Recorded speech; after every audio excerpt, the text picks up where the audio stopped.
प्रियजनों, प्रभु यीशु के पाक पवित्र नाम में आप सभी का अभिनंदन स्वागत करना चाहता हूं। आज एक बार फिर हमारे लिए बड़ी खुश बड़े हर्ष की बात है कि हम मिलकर रूह की खुराक प्रोग्राम के दौरान हम जो है परमेश्वर की वाणी को सीखने जा रहे हैं, लर्न करने जा रहे हैं।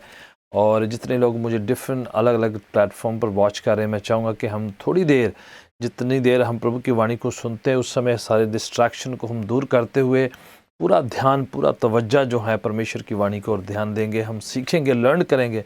वेरी सिंपल, साधारण सा और बहुत प्रोफाउंड जो प्रभु का वचन है, जो हमारे लिए बहुत ही अनिवार्य है, हेल्पफुल है, मदद करता है, सहायता करता है। प्रतिदिन की आत्मिक लाइफ में और व्यवहारिक ज़िंदगी में हमारी मदद होती है। मैं चाहूँगा कि आप मेरे साथ, अगर आपको हवाले भी मिल जाते हैं, उन हवालों को पढ़िएगा, देखिएगा और अपनी ज़िंदगी में उतारने की हम कोशिश करें कि परमेश्वर का आत्मा हमारी रहनुमाई करे, अगुवाई करे, सिखाए हमें कि किस तरह से उन हवालों को, उन परमेश्वर की वाणी के शब्दों को अपनी ज़िंदगी में हम उतारें। तो वेरी सिंपल, संधारण से शब्द हैं, ये वचन हैं जो बड़े ही सेल्फ एक्सप्लेनेटरी हैं, बड़े ही अपने आप में अपनी व्याख्या बयान करते हैं। और जब उनको उच्चारित किया जाता है, ऐलान किया जाता है, घोषित किया जाता है, ये हवाले जो हैं परमेश्वर की वाणी के जो शब्द हैं, वो हमारे ईमान को, हमारी निष्ठा को, हमारे फेथ को अपलिफ्ट करते हैं, स्टिरअप करते हैं, फैन अप करते हैं, उनको जो है उभारते हैं, ये प्रवोक करते हैं, हमारे ईमान को जो है ठंडा होने से बचा के रखते हैं। तो हमें जो है थोड़ा ये शेक करते हैं, मूव करते हैं कि हम कहीं जो है सेटल से ना हो जाएं, ठहर ना जाएं एक जगह पर, पार्किंग में मत लग जाएं, बल्कि हम प्रभु की नज़दीकी में, उसकी करीबी में आगे बढ़ते चलें। सो पहला हवाला जो है पवित्र शास्त्र बाइबल में से ओल्ड टेस्टमेंट में ज़बूरों की पोथी, जिसे भजन संहिता कहते हैं, बुक ऑफ साम्स कहते हैं, बाइबल की मध्यम की जो मिडिल की किताब है। 150 ज़बूर है, उनमें से 27 ज़बूर को निकालते हैं। वेरी फेमिलियर, बहुत ही जाना पहचाना हवाला है। और ये दाऊद का लिखा हुआ ज़बूर है, जिसने काफ़ी ज़बूर लिखे हैं, काफ़ी भजन लिखे हैं। भजन संहिता और 27 अध्याय और उसकी चौथी आयत, चौथी पंक्ति को इस तरह से हम पढ़ के जो है वहाँ से एक ख़ास जो है एक निशाना है दाऊद का, उसका एक ख्वाहिश है, इच्छा है, परमेश्वर के सामने एक तलब है, परमेश्वर के सामने एक विनती है, प्रार्थना है, जो हमें हेल्प करती है प्रेरणा पाने के लिए कि किस तरह से परमेश्वर की नज़दीकी में जाना है। तो इस प्रकार से लिखा हुआ है ज़बूर 27 और उसकी चौथी पंक्ति इस तरह से कहती है, एक बार मैंने यहोवा से मांगा है। वन थिंग, एक बात मैंने यहोवा परमेश्वर से मांगी है, उससे जो मैंने गुजारिश करी है, परमेश्वर से एक बात मैंने कहा है। सो प्रियजनों, यहाँ पर जो है दाऊद जो है अपने मन की ख्वाहिश को बयान कर रहे हैं कि पिता परमेश्वर, मेरी एक तमन्ना है, मेरी एक इच्छा है, मेरी एक अभिलाषा है, मेरी एक डिज़ायर है। तो वो जो है डिज़ायर को परमेश्वर के सामने उच्चारित करता है, बयान करता है कि क्या है, ख्वाहिश क्या है। हमारी ज़िंदगी में बड़ी सी ख्वाहिशें होती हैं। इंसान जो हैं इवन मरते दम तक जो है अपनी ख्वाहिशों की एक लंबी लिस्ट बना कर रखता है। उसकी बड़ी तमन्नाएं होती हैं, बड़ी ख्वाहिशें होती हैं, खाने के बारे में लेके, ज़मीन जायदाद को लेकर, पैसे को लेकर और परिवार को लेकर, पर्सनल लाइफ को लेकर कई तरीके की ख्वाहिशें होती हैं। पर कई बार इतनी लंबी हमारी ख्वाहिशों की, डिज़ायर्स की लिस्ट हो जाती है, इंसान उन ख्वाहिशों को पूरा करने की दौड़ में रहता है और प्रतिदिन जो है बड़ी परिश्रम करता है, मेहनत करता है। और कई बार जो है वो इतना ख्वाहिशों को पूरी कोशिश करते हुए जो हम पूरा करने में लग जाता है, तो उसे ये याद नहीं रहता है कि एक दिन हमें इस दुनिया से चलाना करना है, जाना है। और ये सब जो हमारी ख्वाहिशें और चीज़ें, वस्तुएं सब इधर रह जाएंगी। अभाव, हमारी ख्वाहिशों के अभाव भी कुछ है। हमारी अभिलाषों के ऊपर जो है एक सृजनहार रचयिता जिसने हमें इस दुनिया में भेजा है और उसके साथ हमारा मिलन संगम होना चाहिए। ये बात भी हमें सोचना है कि अपनी ख्वाहिशों की लिस्ट ना लंबी करती जाए, अपनी डिमांड्स ना मत बढ़ाते चले जाएं, अपनी जो है वांट्स, जो जिसे हम बड़ा पाने की जो है तलब रखते हैं, ख्वाहिश रखते हैं, जिज्ञासा रखते हैं, उसको ना बढ़ाते चले जाएं। ये भी सोचा जाए, क्या हम जो हैं इस दुनिया में जो करने के लिए प्रभु ने हमें भेजा है, जिस बुलाहट के साथ जो उसने हमें भेजा है, जो उसके लिए उसने टैलेंट्स दिए हैं, उसने रिसोर्सेस दिए हैं, जो उसने हमें ट्रेजर्स दिए हैं, ख़जाना दिया है, जो उसने जो चीज़ें, वस्तुएं हमें मुहैया करी हैं, क्या उस मकसद को, उस बुलाहट को भी हम पूरा कर रहे हैं कि नहीं। वो बुलाहट जो है रूहानी होती है, उसके साथ साथ ज़हनी और जिस्मानी भी होती है, क्योंकि वो बुलाहट में सब कुछ छुपा होता है कि हम क्या करने इस दुनिया में भेजे गए हैं। तो हमें देखना है कि सिर्फ जो है जिस्मानी ख्वाहिशों को पूरा ना करें, बल्कि ये देखें उसके बीच में परमेश्वर ने हमारे लिए रखा क्या है, क्या मकसद है, क्या परमेश्वर की मिशन क्या है हमारे बारे में लेके, क्या उसने बुलाहट क्या दे रखी है, उसका अल्टीमेट जो हमें इस दुनिया में रखने का, भेजने का मकसद क्या है, उद्देश्य क्या है, लक्ष्य क्या है, वो भी देखना है। तो दाऊद यहाँ पर जो है जो परमेश्वर के साथ जो एक ख्वाहिश को, एक इच्छा को ज़ाहिर करते हैं कि एक वर मैंने परमेश्वर से मांगा है और उसी की खोज में लगा रहूँगा। इट्स नॉट कि आपने मांग लिया है और मांगने के बाद जो है भूल जाए और उसके बाद बल्कि मैंने बस कह दिया है। तो जैसे प्रभु यीशु मसीह कहते हैं कि प्रार्थना के बारे में सिखाते हैं कि मांगो, फिर कहते हैं ढूंढो, फिर वो कहते हैं खटखटाओ। जो लेवल्स हैं प्रेयर के, प्रार्थना के, उसी तरीके से दाऊद कह रहा है कि एक वर मैंने मांगा है और उसको पूरा करने की, उसको पाने के लिए मैं प्रयत्न करता रहूँगा। उसको I will keep seeking that, and उसी को पाने की मैं ख्वाहिश जो है करता हूँ। उसको पाने के लिए मैं लगा रहता हूँ, प्रयत्न करता हूँ, इनिशिएटिव लेता हूँ, एफर्ट करता हूँ। उसके लिए मैं अपना जो है अपनी तरफ से पूरा जो है अपना पूरा जोर लगाता हूँ कि मैं अपना काम करूँ और परमेश्वर अपना दिव्य और ईश्वरी खुदाई काम करे। जिस्मानी काम हमें करना है, हमें फ़र्ज़ अदा करने हैं, हमें ज़िम्मेदारियाँ अदा करनी है, इनिशिएटिव हमने लेने हैं, कदम हमने उठाने हैं, हाथ हमने आगे बढ़ाना है, होठ हमने खोलने। और कहता है उसी को पाने के लिए मैं कोशिश करता रहता हूँ। और वो ख्वाहिश क्या है, पढ़िएगा लेस मेरे साथ, कि I may dwell in the house of the Lord forever and behold the beauty of the Lord, and उसके भवन में रहकर, उसकी दरगाह में रहकर, उसकी पाक हजूरी में रहकर परमेश्वर को जो है कि उसकी पाक हजूरी में ठहरा रहूं, बना रहूं, टिका रहूं उसमें, कि मैं परमेश्वर के घर में रहूं, मैं परमेश्वर के घर में बसेरा करूं, परमेश्वर की उस सुंदरता को, उसके बड़े कामों को, उसकी जो महानता को, विशालता को, उसकी मदद सराही करता चला जाऊं, उसको मैग्नीफाई करता चला जाऊं, उसकी तारीफ करता चला जाऊं, उसकी हमदो सताइश करता चला जाऊं परमेश्वर के घर में रहकर। सो एक ख्वाहिश है उसकी, दाऊद की एक बड़ी ख्वाहिश रही है परमेश्वर के घर के साथ। एक ज़बूर में कहता है, मैं खुश हुआ जब लोगों ने कहा कि आओ खुदा के घर चले। ज़बूर 24 में कहता हूँ कि जीवन भर मैं परमेश्वर के घर में बसेरा करूं। सी जो डिजायर है दाऊद की परमेश्वर के घर के साथ, आप घर पे भी प्रार्थना करते हैं, वो आपकी पर्सनल प्रेयर होती है। आप घर पे परिवार के साथ प्रार्थना करते हैं, जिसे पारिवारिक प्रार्थना कहते हैं। आप झुंड के साथ, लोगों के साथ मिलकर प्रार्थना करते हैं, जिसे सामूहिक प्रेयर कहते हैं। पर एक है कॉर्पोरेट प्रेयर, जो आप खुदा के घर में फिजिकली इन पर्सन जाके करते हैं। उसमें एक अलग जो है अलग ब्लेसिंग है। तो दाऊद वो ख्वाहिश को जाहिर करे कि dwell in the house of the Lord.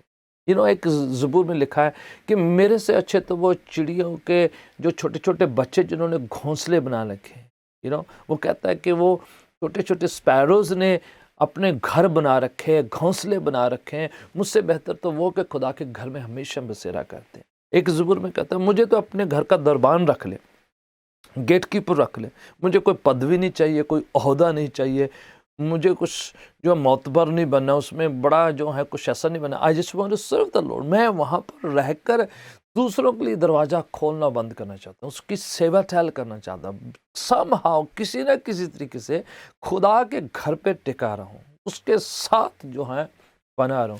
तो दाऊद की एक बड़ी ख्वाहिश है। ज़बूर 100 को पढ़े, ज़बूर 150 को पढ़े कि तेरे आंगनों में खुशी के साथ, तेरी दरगाहों में बड़े आनंद के साथ मैं बसेरा करूँगा। I will enter his gates with thanksgiving and its courts with praise. फिर उसके दरवाज़ों से एंटर होते हुए उसके आंगनों में प्रवेश करने का पूरा आनंद, एक खुशी है कि I am in the house of the lord. एक डिज़ायर है दाऊद की। ज़बूरों को लिखने वालों के खास डिज़ायर, एक इच्छा रही है खुदा के घर के साथ एक लगन, खुदा के घर के साथ, उनके लोगों के साथ, उन वहाँ की संगति, वहाँ की प्रस्तुति, वहाँ की प्रेजेंस, थिक अनॉइंटिंग, जो वहाँ पर मसा, जो अभिषेक उतरता है, समूहिक के लोगों के बीच में जो प्रभु की प्रेजेंस उतरती है, उसकी एक खास तलब। एक जगह पर ज़बूर लिखने वाला कहता है, जैसे हरणी पानी के नदियों के लिए तरसती, वैसे मेरा दिल तेरे लिए, तेरी दरगाहों के लिए, तेरी पाक हजूरी के लिए, तेरे करीब जाने के लिए तड़पता रहता है। एक ज़बूर में वो कहता है कि जैसे जब मैं तेरे पाक हजूरी में नहीं जाता तो मेरा जी जो है, मेरा ज़िंदगी जो है मूर्छित हो जाती है, अधमुआसा हो जाता। सो एक तलब है, ख्वाहिश है। इनफैक्ट दाऊद चाहते थे कि वो खुदावन के लिए एक घर बनाए, एक भवन बनाए, एक इमारत बनाए, जहां पर लोग आकर जो हैं परमेश्वर की प्रस्तुति, आराधना, स्तुति कर सके। पर परमेश्वर ने दाऊद को कहा, नहीं, आप नहीं मेरा घर बनाओगे। उसको मना कर दिया गया क्योंकि उससे कुछ गलतियां हुई थी, उससे कुछ गुनाह हुए थे। पर उसकी डिज़ायर बड़ी रही है कि खुदावन के साथ लगन है, एक बड़ी ख्वाहिश है, बार बार खुदा के घर पे जाना, बार बार खुदा के घर पे जाकर प्रस्तुति, आराधना करना, और बार बार उनको गीतों में, शब्दों में उतारना कि खुदावन कितना भला है, अपने लोगों के बीच में आकर उतरता है, उसकी पाक हुजूरी उतरती है। सो प्रिय, I think something to learn from David. दाऊद से कुछ सीखना है कि खुदा के घर के साथ, इवन यीशु जो है, जब खुदा के घर पे गए, उन्होंने पोटरा बनाया, और सब जो वहाँ पर जो जानवरों को बेच रहे थे, पैसे को एक्सचेंज कर रहे थे, और चीज़ों साजो सामान को बेचा जा रहा था, यीशु कोटरा बनाकर कहते, मेरा घर प्रार्थना का घर कहलाएगा। और उसने सब लोग जो उसको अपने स्वार्थ के लिए और कामकाज के लिए और बिजनेस के तौर पर इस्तेमाल करना चाहते थे, उन सबको उन्होंने वहाँ से निकाल दिया, कोड़रों से उनको जो है बनाकर, डांट कर जो है वहाँ से एक्सपेल किया। सो व्हाट इज, खुदावन यीशु डिज़ायर करते हैं कि खुदावन का घर जो है प्रार्थना का घर कहलाया जाए, वहाँ पर आराधना हो, स्तुति हो, प्रस्तुति हो। तो जो एक खास लगन है, एक लगाव है खुदावन के घर के साथ। तो दाऊद वो एक ख्वाहिश जाहिर कर रहा है। लंबी लिस्ट नहीं, और भी चीज़ें मांग सकता था, और भी बातें मांग सकता था। So he just asked one thing, Lord, I need that one thing. I want to dwell in your house. उसके कई ज़बूरों में ये बात जाहिर होती है। प्रियजनों, मुझे नहीं पता आप कैसे प्रभु के बारे में सोचते हैं और उसके घर के बारे में क्या सोचते हैं। आपका क्या लगन है, आपका कैसा लगाव है परमेश्वर के घर के साथ, और आप क्या सोचते हैं प्रभु के घर के बारे में, उसके घर की जो है संगति के बारे में, प्रस्तुति के बारे में, आराधना के बारे में। यीशु चाहते हैं कि बड़ी प्योरिटी के साथ आराधना हो। यीशु चाहते हैं कि बड़े वेदना के साथ, जज्बा के साथ वहाँ पर प्रार्थना हो। यीशु चाहते हैं कि वहाँ पर सब लोगों के लिए, यीशु कहते हैं कि मेरा घर सब लोगों के लिए प्रार्थना, सब जातियों के लिए प्रार्थना का घर कहलाए। So that's a desire of God कि खुदा का घर प्रार्थना का, अरदास का, विनती का, निवेदन का, गुजारिश का, इल्तिजाओं को पेश करने का, इंटरसीड करने का, दूसरों के साथ जो है परमेश्वर की वाणी को बांटने का है। सो परमेश्वर चाहता है कि हम सिर्फ जो है इंडिविजुअल प्राइवेट प्रेयर तक ही सीमित न रहें, बल्कि सामूहिक, कॉरपोरेट, कलीसियाई प्रार्थना जो है, दूसरों के साथ मिलकर, दूसरे के साथ ठहर कर जो हैं उनके साथ शामिल होकर, शिरकत करते हुए आराधना स्तुति करें, गीत गाते हुए, प्रस्तुति करते हुए, स्तुति गान करते हुए। That's one desire. So I think the devil doesn't like जब आप और मैं इकट्ठा होकर प्रार्थना करते हैं। The devil hits that. और आपको और मेरे को वो जो है उस बात को हराना है, पराजित करना है कि हम मिलकर सामूहिक प्रार्थना, मिलकर जो है रूह में प्रार्थना, मिलकर सच्चाई से प्रार्थना, मिलकर सच्चाई से आराधना करेंगे। And that will destroy the plan of the enemy. उससे शैतान जो है शिकस्त पाएगा, हारेगा, पराजित होएगा, जब आप और मैं मिलकर, शामिल होकर, शिरकत करके, एक मन एक चित्त होकर, जैसे देव पेंटिकोस्त में हुआ, वो लोग एक मन एक चित्त होकर दुआ कर रहे थे, प्रार्थना कर रहे थे। एंड देन पवित्र आत्मा उन पर उतरा, पाक रूह का जो है मसा उन पर उतरा, पवित्र आत्मा की वरदान उनको बख्शा गया। एंड दैट हैपन्स जब कलीसिया मिलकर प्रार्थना करती है। और ये दाऊद की ख्वाहिश थी। मैं सोचता हूँ दाऊद से हम वो जो हैं प्रेरणा पा सकते हैं, मोटिवेशन प्राप्त कर सकते हैं, इंस्पायर हो सकते हैं कि dwelling in the house of the, खुदा के घर में ठहरना, खुदा के घर में जाना, खुदा के घर में जाके प्रस्तुति करना, आराधना करना, स्तुति गान करना, आराधना के साथ साथ प्रार्थना विनतियों को पेश करना सीखना, और दूसरों के लिए आशीष का कान बना, दूसरों के लिए प्रार्थना करना, और खुदावन के लिए सच्चाई के साथ उसकी ब्यूटी को, उसके महानता को, उसकी विशालता को ताकते रहना।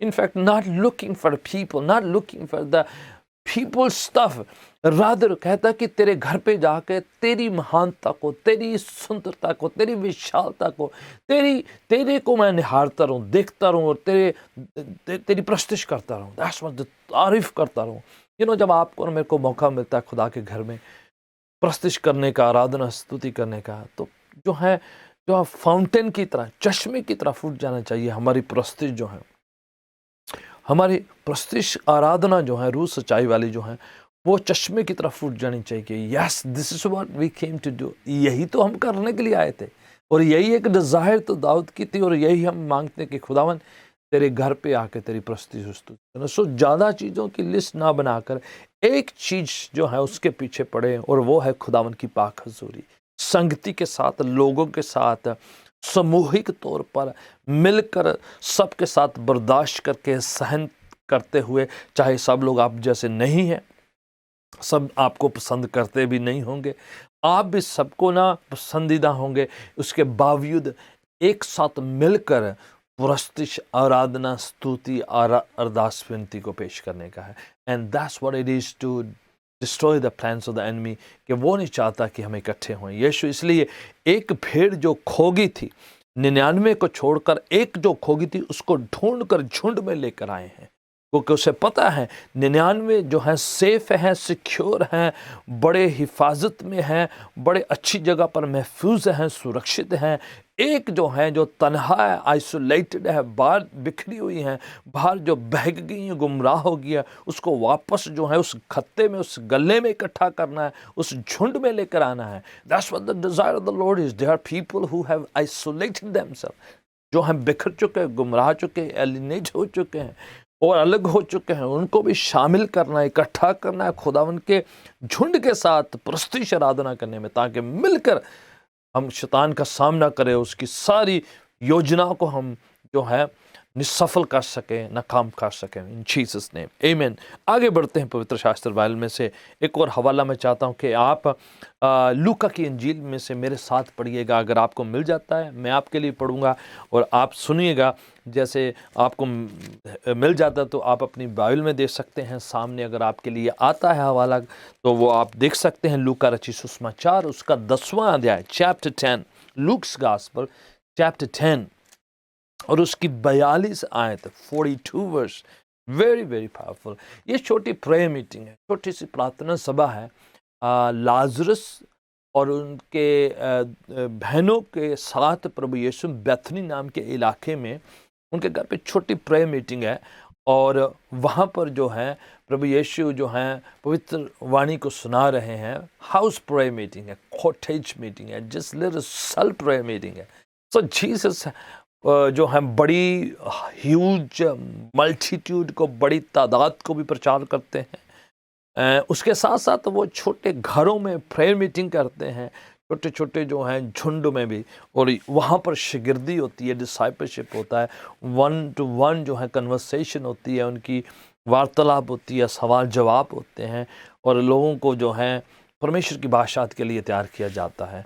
एंड वो बहुत इम्पोर्टेंट हिस्सा, जब आप 1 to 1 जो है परमेश्वर के साथ जो है अपना जो है समा गुजारते हैं, आप जो है निजी तौर पर, पारिवारिक तौर पर, सो फैमिली प्रेयर मीटिंग है, वो भी बहुत इंपॉर्टेंट है। यस, खुदा के घर पर एक सामूहिक प्रेयर मीटिंग है, आपकी फैमिली डिवोशन टाइम है, फैमिली प्रेयर मीटिंग है, परिवार मिलकर जो है प्रभु और उनके सेवकों को साथ में बुलाया है।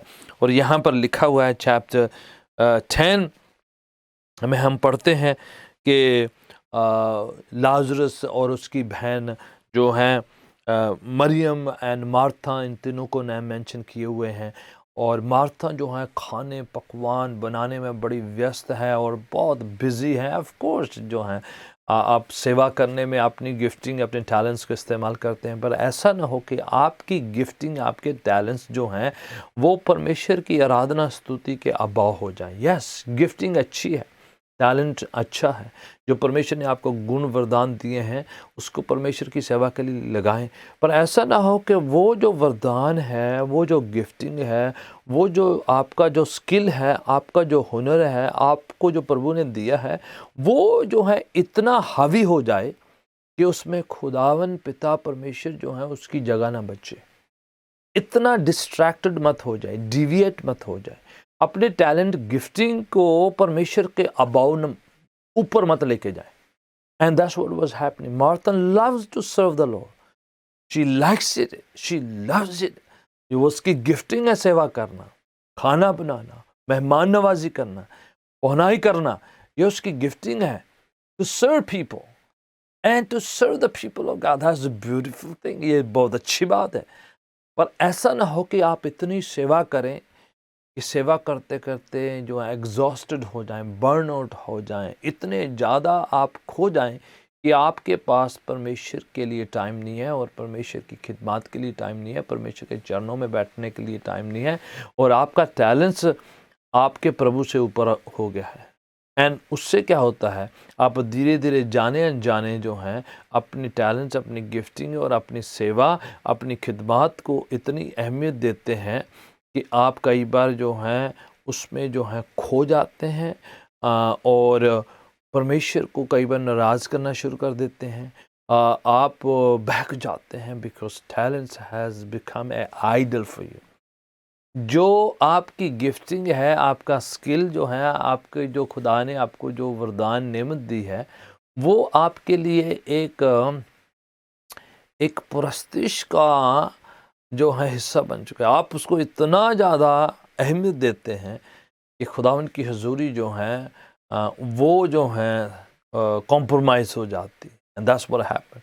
यहाँ पर उनके घर पे प्रेयर मीटिंग थी। मार्था ने लिखा है कि वो सेवा टहल करते करते थक गई है और बहुत ज़्यादा निराश है, मायूस है। फिर उसने कंप्लेन करनी शुरू कर दी, शिकायतें करनी शुरू कर दी। चैप्टर 10 उसकी 38 ऐसे हम पढ़ते हैं कि यीशु मसीह वहाँ उनके घर पे आए हैं, ठहरे हैं, और जो है मार्था बहुत जो थक चुकी है। फिर अपनी बहन की कंप्लेन करनी शुरू कर दी कि ये प्रेयर मीटिंग में बैठ के वचन सुनी जा रही है, पाकलाम को सुनी जा रही है, किचन में आके खाना नहीं बना रही, हेल्प नहीं कर रही, मदद नहीं कर रही। तो all that is happening in you. क्या हो रहा है कि समहाउ जो है सेवा ज़्यादा अहमियत ली जा रही है, सेवा पर ज़्यादा फोकस उसका हो रहा है, और जिसको सेवा देनी चाहिए, जिसकी बात सुननी चाहिए, जिसके वचन सुनने चाहिए, वो घर पे बैठे हैं और उन पर फोकस नहीं है। यीशु घर पे आए हैं, यीशु वाणी सुनाने आए, यीशु प्रार्थना करने आए हैं, यीशु बातचीत करने आए हैं, यीशु को इसलिए बुलाया है, उनके लिए टाइम नहीं है। तो वो जो है मरियम जो है वो बिल्कुल बेस्ट वे में उस वक्त को इस्तेमाल कर रही है। लिखा हुआ है यहाँ पर, मैं 42 आयत पढ़ता हूँ। जब वो कहने लगी कि मैं बहुत जो है निराज़ हूँ, अपनी बहन से को के मदद नहीं करती, और ये जो है उसकी। तो यीशु कहते चैप्टर 41 में, Martha Martha thou art careful and troubled about many things। Martha तुम बहुत सी चीज़ों की परवाह करती है, इसलिए परेशान हो जाती, चिंता तो कोई बड़ी लंबी लिस्ट है। तो बहुत सी चीज़ों की परवाह करती है, बहुत सी चीज़ों के बारे में सोचती रहती है, ये होना, ये होना, ये होना, ये होना। प्रार्थना के टाइम, इबादत के टाइम, बंदगी के टाइम, प्रेयर मीटिंग के दौरान आपका फोकस जो है पिता परमेश्वर प्रभु की ओर होना चाहिए। आपकी लिस्ट जो है वहाँ पर फ्रीज हो जाए, रुक जाए, उसको छोड़ दीजिए। तो बहुत सी चीज़ों की परवाह मत करें, उस समय अपने परमेश्वर की ओर फोकस करें। तो यीशु कहते पहले से, but one thing is needful. एक चीज़ की कमी है तुम में, और वो मार्था ने चूज कर ली है, उसने वो पकड़ ली है। वो जो तुझ में कमी है वो मरियम ने वो उसी एक चीज को पकड़ा हुआ है, क्योंकि वो मेन है। वो क्या है? परमेश्वर के चरणों में बैठना, परमेश्वर की वाणी को, परमेश्वर के साथ इंडिविजुअली तौर पर, निजी तौर पर, व्यक्तिगत तौर पर वक्त गुजारना, परमेश्वर की प्रेजेंस को अहमियत देना, पाक हजूरी को वक्त देना, ये बहुत इंपॉर्टेंट है। तो one thing is missing. Yes, you have too many other things, आपके अंदर और बहुत सी चीज़ें हैं, सेवा करना चाहते हैं, टैलेंट है, स्किल है, गिफ्टिंग है, आप बहुत अच्छी जो हैं भावना रखते हैं, अच्छी ख्वाहिश रखते हैं, और आप जो हैं everything else is so much, there's so many things, you're very organized, you are very good in everything, पर एक चीज़ की कमी है, वो है कि पाक हजूरी को अहमियत नहीं दी जाए, परमेश्वर को अहमियत कम दी जा रही है, परमेश्वर की सेवा को, परमेश्वर के दिए हुए वरदानों को, नेमतों को ज़्यादा अहमियत दी। So do not elevate your gifting or skill about the Lord, the giver of the gift or talents. Yes, अच्छे हैं गिफ्ट, अच्छे हैं नेमतें, अच्छी है सेवा, पर उसको अपने परमेश्वर से ऊंचा नहीं करना है। सबसे पहला स्थान, प्रेफरेंस है, उतना आदर सत्कार जो है पिता परमेश्वर को, सृजनहार, तो वो वन थिंग है कि उसकी जगह कोई ना ले। ना आपके टैलेंट, ना आपकी गिफ्टिंग, ना आपकी स्किल, ना आपकी ख्वाहिशें, ना आपके जज्बात, ना आपकी भावनाएं परमेश्वर की जगह ना ले ले कहीं, कि कहीं आप बहक जाएं, गुमराह हो जाएं और सब कुछ जो है उसी पर लग जाए। इतना भी हो सकता है कि वो सेवा के लिए आप करना चाह रहे, इतना भी हो सकता है कि आप खुदावन की पर उसके बावजूद खुदावन क्या कह रहे हैं कि प्रेफरेंस, प्रायोरिटी ये है कि परमेश्वर को पहला स्थान दिया, सेवा बाद में, पहले खुदावन पिता परमेश्वर, स्किल बाद में, बाकी सब कुछ बाद में। One thing, that is God himself, उसकी जगह seek ye first the kingdom of God and his right, पहले परमेश्वर और उसकी रास्तबाजी, उसकी धार्मिकता की खोज करिए। First God, it has to be priority, उसके नाम पर पहला स्थान उसको। तो one thing that is has to be set right is God himself, वो खुदा और उसकी पाक हजूरी। और ये चीज की कमी है मार्था के अंदर, पर मरियम ने उसने पिक की उस चीज़ को, और खुदा ने कहते वो चीज़ उनसे छीनी नहीं जाएगी। यस, बाकी सब चीज़ें मिल जाएंगी, यस, टैलेंट मिल जाएगा, गिफ्टिंग हो जाएगी, सेवा हो जाएगी, वो सब जो हैं डेवलप करी जा सकती हैं, निखारी जा सकती हैं, तराशी जा सकती हैं, पर आप पाक हजूरी को सब्स्टिट्यूट नहीं कर सकते, परमेश्वर को सब्स्टिट्यूट नहीं कर सकते, परमेश्वर की अहमियत को सब्स्टिट्यूट नहीं कर सकते। वो हमें पहला स्थान देना है। Let me take you further, one more verse from the Holy Bible. Okay, पवित्र शास्त्र बाइबल में John's Gospel chapter 9 and verse 25, ठीक है। एक अंधा शख्स जो है, जिसको यीशु मसीह ने ठीक किया, और लोग बड़े सवाल करने लगे, क्या तू वही है या फिर तू उसके जैसा दिखता है?